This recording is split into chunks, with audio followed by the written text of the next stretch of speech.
Hey! Je suis trop contente aujourd'hui de vous retrouver dans une nouvelle vidéo. Aujourd'hui, je vais vous faire un petit tutoriel make-up de ma routine, un petit peu ce que je fais au quotidien. Quand je me maquille, en général, je fais pas quelque chose de trop sophistiqué. Je fais surtout mon teint et des fois un petit peu les yeux, hormis le mascara. Mais voilà, en général, sans plus. Donc, je vais quand même vous montrer un petit peu. Ça pourrait peut-être aider certaines personnes. Je vais venir mettre mon petit serre-tête pour dégager mon visage. Hop. Du coup, je viens utiliser ma base de chez NYX, c'est la pore filler parce que j'ai les pores assez apparents. Alors cette base, je l'utilise depuis maintenant des années, mais j'ai cessé de l'utiliser pendant un petit moment, pendant quelques années je dirais, et j'ai découvert aussi celle de chez Kiko. Et honnêtement, niveau texture, je préfère celle de chez Kiko, je trouve qu'elle a quand même plus d'effet au niveau de mes pores. Après, voilà, ça c'est chacun ses goûts. C'est aussi pas le même prix. Celle de chez Kiko, elle a 19 € et celle-ci, il me semble qu'elle est qu'à 12 ou 13. Voilà, pas une très grosse différence non plus. Mais voilà, c'est en général, de toute façon, j'utilise une des deux en général. C'est selon mon envie, selon laquelle j'ai utilisé la veille aussi en général. J'essaye de faire une fois sur deux. Voilà, c'est vrai qu'au niveau du teint, je préfère celle de chez Kiko parce que je trouve qu'elle floute plus. Maintenant, je vais venir mettre mon fond de teint, donc c'est pas gênant parce que des fois, c'est la... Hop, je vous la sors. C'est celle-ci de chez Kiko, c'est la Skin Trainer CC Blur. En fait, des fois, je l'utilise juste comme ça parce qu'elle floute et elle lisse quand même super bien. Et après, on a juste en fait à mettre une poudre, un voile de poudre. Mais là, je vais mettre mon fond de teint poudre, donc j'ai pas de raison d'utiliser l'autre. Voilà. Donc, je viens utiliser mon petit fond de teint poudre de chez Kiko. C'est de la collection Unexpected Paradise. C'est la teinte 02. Et je l'utilise avec un gros pinceau. Hop. Je crois que je l'ai acheté à Intermarché. Enfin, c'est ma maman qui me l'avait acheté à Intermarché quand je devais avoir genre 14 ans. Et je m'en sers encore. C'est le meilleur pinceau poudre que j'ai testé. Parce que il est super doux. Et il reste doux au fil des années là. Alors que, bah, évidemment, je le lave régulièrement. Et j'ai presque aucun de mes pinceaux qui a tenu le coup depuis que... Bah, dès que je les achète, en fait, ils me durent pas longtemps, quoi. Alors que celui-là, ça fait bien des années, je dirais bien 5, 6 ans. Et bah, je l'ai toujours. Et il est encore super doux, il n'a pas perdu de poils. Vous voyez, il est encore super dense. Voilà, il est parfait. J'ai rien à dire sur ce pinceau. Hop. Donc c'est très rapide hein, ce que je fais. Fais mon teint très rapidement. Je mets un petit peu de fond de teint, mais assez léger. J'en mets pas des tonnes. En fait, ce que je préfère chez les fonds de teint poudre, c'est que j'ai pas besoin de mettre le fond de teint et la poudre. En fait, moi, les fonds de teint, ça a tendance à vite m'assécher la peau. Si vous êtes comme moi, j'ai la peau grasse et déshydratée. Et les fonds de teint liquides, ça a tendance à toujours me déshydrater la peau.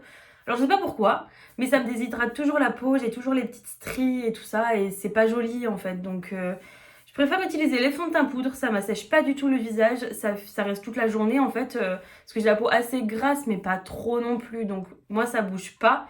Et au moins, j'ai qu'une étape à faire. Ça me prend 3 secondes. Et c'est fini. Donc honnêtement, ceux de chez Kiko sont super bien. J'en ai testé 3 de chez Kiko. Je pense que c'est tous les mêmes, mais c'était tous d'une collection différente. Mais je pense qu'ils ne changent pas du tout la composition entre chaque collection. Et honnêtement, c'est toujours aussi bien. Et moi, je prends toujours la teinte 02. Pourtant, je suis quand même très claire. Mais les autres, ça allait trop me blanchir. Après, ça, c'était ma teinte surtout pour l'été. C'est pas comme si je bronzais beaucoup. Vous voyez, ça fait pas une énorme différence non plus. C'est vrai que peut-être que la numéro 1 pour l'hiver me correspondrait mieux, mais ça fait pas une différence incroyable. Hop, on va continuer. J'utilise mon blush de chez Kiko encore. J'utilise beaucoup de Kiko parce que c'est pas très très cher. Et regardez comme il est trop mimi. Il est super joli. Hop, c'est le Water Flower Magic, teinte 03.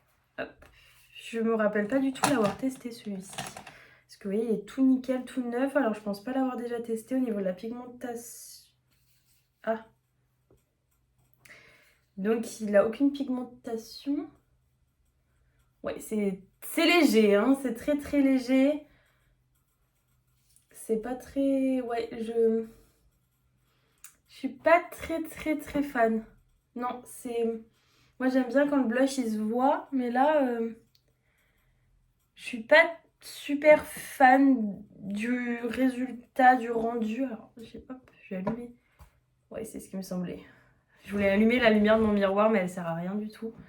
Hop, alors je le remonte toujours bien au niveau des tempes.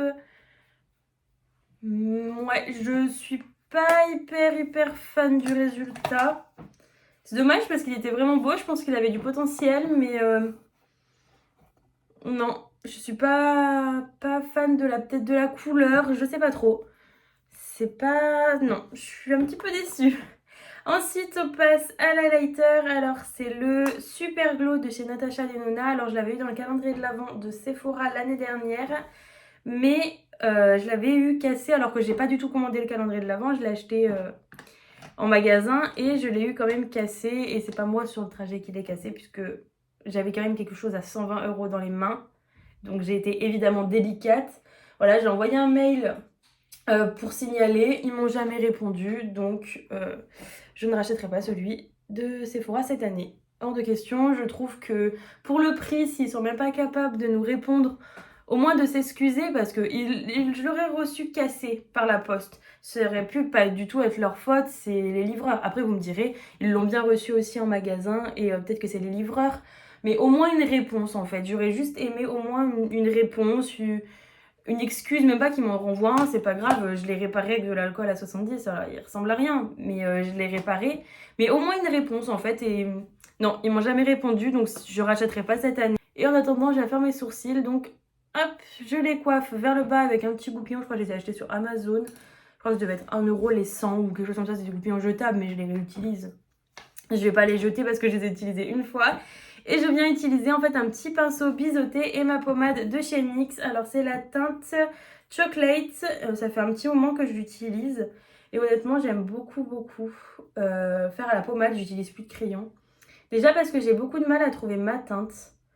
Ma teinte en fait, moi je suis entre le roux, le gris.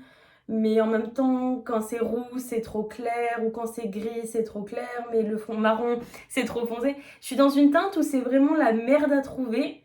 Et là, j'ai réussi à trouver ma teinte. Donc, j'utilise plus que ça. Et puis, en fait, je trouve que ça fait des sourcils quand même beaucoup plus droits et ça me prend pas forcément plus de temps. Donc, une fois que je les ai coiffés vers le bas, je fais le haut de mon sourcil. En fait, je coiffe juste... Je fais un trait juste au-dessus. Et comme ça, après, quand je vais venir remonter les poils, ça va juste avoir dessiné un petit peu le dessus, mais sans trop non plus. Hop, une fois que j'ai fait les deux côtés, je remonte mes poils. Hop. Une fois que c'est fait, je viens faire exactement la même chose dessous. Je viens préciser en fait le dessous de mon sourcil. C'est vraiment un make-up rapide que je fais en fait tous les jours. Vous n'aurez pas un make-up très travaillé parce que voilà... Je me maquille pas tous les jours de manière très travaillée. En fait, je me maquille même pas tous les jours tout court. C'est vraiment quand je sors, je me maquille. Mais sinon, je passe facilement mes journées démaquillées régulièrement. Vous voyez, le week-end, je me maquille pas forcément déjà parce que le week-end, le week-end, je fais du sport. La semaine aussi, hein, vous me direz, mais en général, je fais du sport, je pars en randonnée. Voilà, j'ai pas besoin d'être maquillée. Enfin, ça sert à rien. Le week-end, en fait, je retrouve mon chéri qui est pas là la semaine. Du coup, on sort pas forcément. Ensuite, du coup, je viens les fixer. Alors, en fait, j'ai une petite galère de gel à sourcils en ce moment. J'ai fini mon 24 heures brow setter de chez Benefit. Et en fait, il est incroyable. Et le problème, c'est que j'ai essayé, je crois, 4 autres gels à sourcils. Parce qu'il est trop cher à racheter, en fait, le Benefit. Et j'en ai essayé 4 autres et impossible d'en retrouver un si bien. Donc là, en fait, je les utilise comme ça parce qu'il faut bien les utiliser. Et donc là, aujourd'hui, c'est celui de chez Kiko que j'ai pris. C'est le premier qui est venu. En fait, celui de chez Benefit, il fixe. C'est-à-dire que c'est tellement fixé que tu peux plus toucher tes sourcils. En fait, ils bougent plus. Alors que eux, tu passes ton doigt et enfin, il n'y a plus rien, quoi. Donc, aucune utilité selon moi. Donc, je pense que dès que j'ai les moyens, je me rachète le Benefit parce qu'il vaut vraiment le coup. Il est super bien. C'est le brow setter, hein, si je dis pas de bêtises. Et je l'avais eu pareil dans le calendrier de l'Avent Sephora. Hop. Donc là, je fixe bien vers le haut.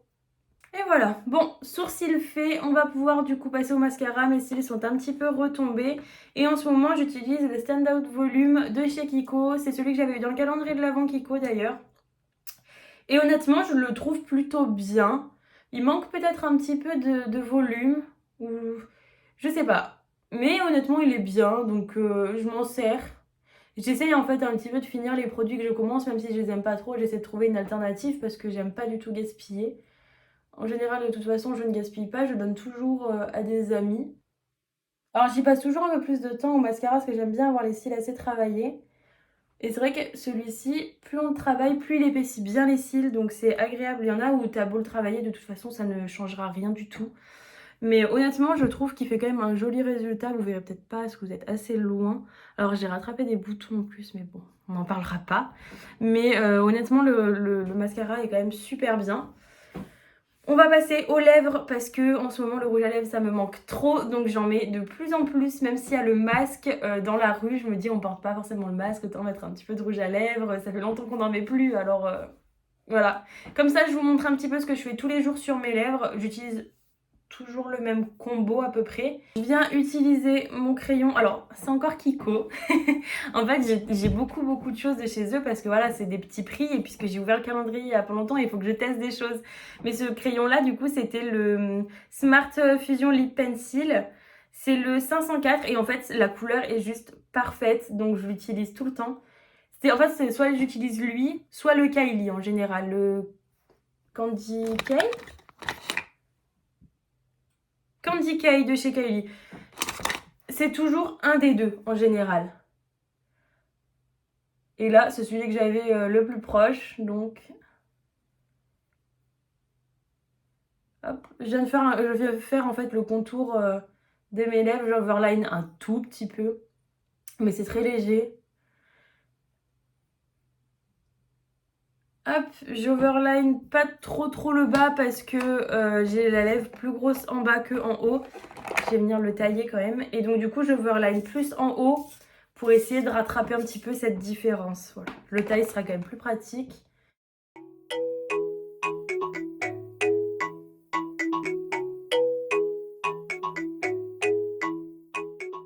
Alors en ce moment, on voit beaucoup les lèvres où l'arc de Cupidon est pas marqué. Alors ça m'arrange pas parce que moi j'ai l'arc de Cupidon qui est super marqué. Et du coup, quand c'était bien à la mode d'avoir l'arc bien marqué, j'étais en mode parfait, c'est parfait, c'est mes lèvres, c'est nickel. Et maintenant, c'est vraiment la mode des lèvres qui très pulpeuses, un peu à la brasse quoi au final. Alors moi je suis un peu embêtée parce que j'essaye de faire ça, mais j'ai toujours mon arc en fait qu'on voit qui ressort. Mais bon, c'est pas grave, on peut pas toujours, on peut pas tout avoir. Donc au quotidien, je vais utiliser celui de Nocibé que j'avais eu dans le calendrier de l'Avent. J'utilise toutes mes nouveautés en ce moment. J'essaye de tout liquider, j'essaye de tout utiliser pour pas gaspiller. Et en fait, celui-ci, ça a été vraiment un coup de cœur. Et la couleur est magnifique déjà. Et en fait, le fini est parfait. C'est-à-dire qu'on ne le sent pas sur les lèvres. Il n'y a pas de transfert, il est vraiment hyper confortable, il assèche pas les lèvres. Voilà.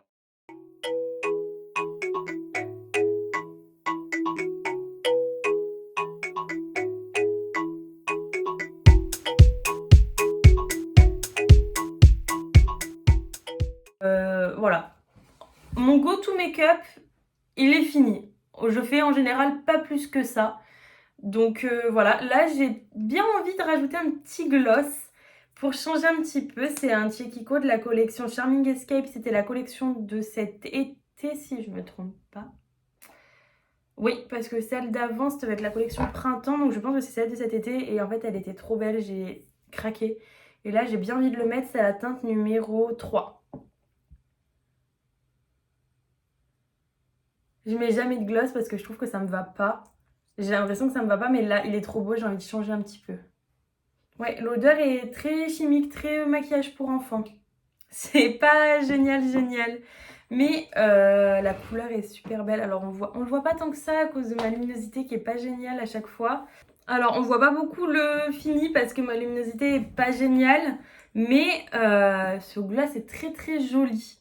Voilà, vous avez mon go-to make-up. En principe, pareil, mes cheveux, je les laisse comme ça, je les lisse pas forcément. En fait, parce que de toute façon, après, je reviens toujours à les mettre derrière mes oreilles. Et comme ça. Donc, du coup, je les lisse pas forcément. Puis, je l'essaye de les laisser en bonne santé. Parce qu'en ce moment, j'ai assez des problèmes au niveau de mes cheveux. Je sais pas trop comment les laver, qu'elles soient utilisées. Donc, je les laisse tranquilles. J'espère que ce petit tuto make-up vous aura plu. Dites-moi en commentaire si vous voulez d'autres tutos make-up. parce que ça pourrait être intéressant. J'ai pas mal de nouvelles palettes à tester, des choses à tester. Donc si vous voulez que je vous fasse un petit make-up, même pour Noël, un make-up pour Noël, ça pourrait être sympa. Si ça vous tente, dites-moi ça en commentaire. En tout cas, si cette vidéo vous a plu, mettez un petit pouce bleu pour me le faire savoir. Et je vous fais des gros bisous. Ciao!